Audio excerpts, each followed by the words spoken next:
Hello viewers, আশা করি সবাই ভালো আছেন, সুস্থ আছেন।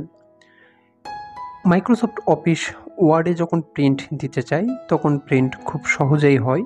স্বাভাবিকভাবে যখন মাইক্রোসফট অফিস এক্সেলে প্রিন্ট দিতে যাই, তখন current printer is unavailable, select another printer এই এররটি আসে।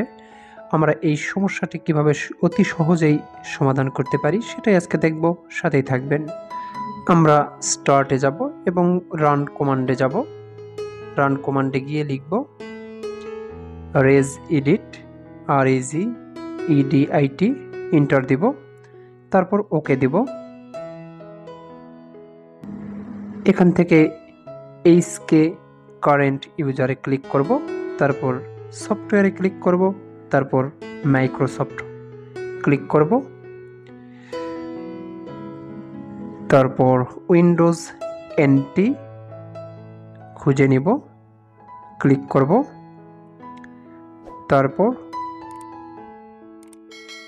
উইন্ডোজের উপরে রাইট ক্লিক করব, তারপর পারমিশনে যাব। এখানে অনেকগুলো অপশান আসবে, অথেন্টিকেশন, অ্যাডমিনিস্ট্রেশন, আরও অনেক কিছু আসতে পারে। এখানে এভরিওয়ান আসবে। এভরিওয়ান থাকলে এখানে অ্যালাওয়ে ক্লিক করে আমরা পারমিশন দিয়ে দিব। আর যদি এভরিওয়ান না থাকে সেই ক্ষেত্রে আমরা অ্যাডে ক্লিক করে আমরা ক্রিয়েট করব।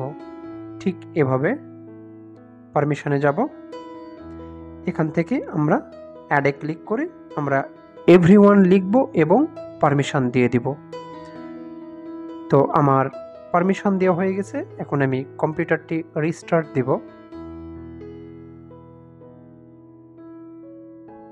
রিস্টার্ট নেওয়ার পর আমরা মাইক্রোসফট এক্সেল ওপেন করব এবং প্রিন্ট দিব।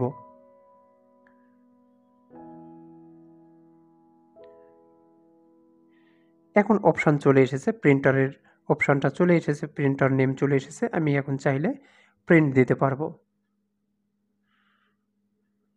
আমি এই পেজটি প্রিন্ট দিব। প্রিন্টার সিলেক্ট করব, পেজ নাম্বার দিয়ে দিব,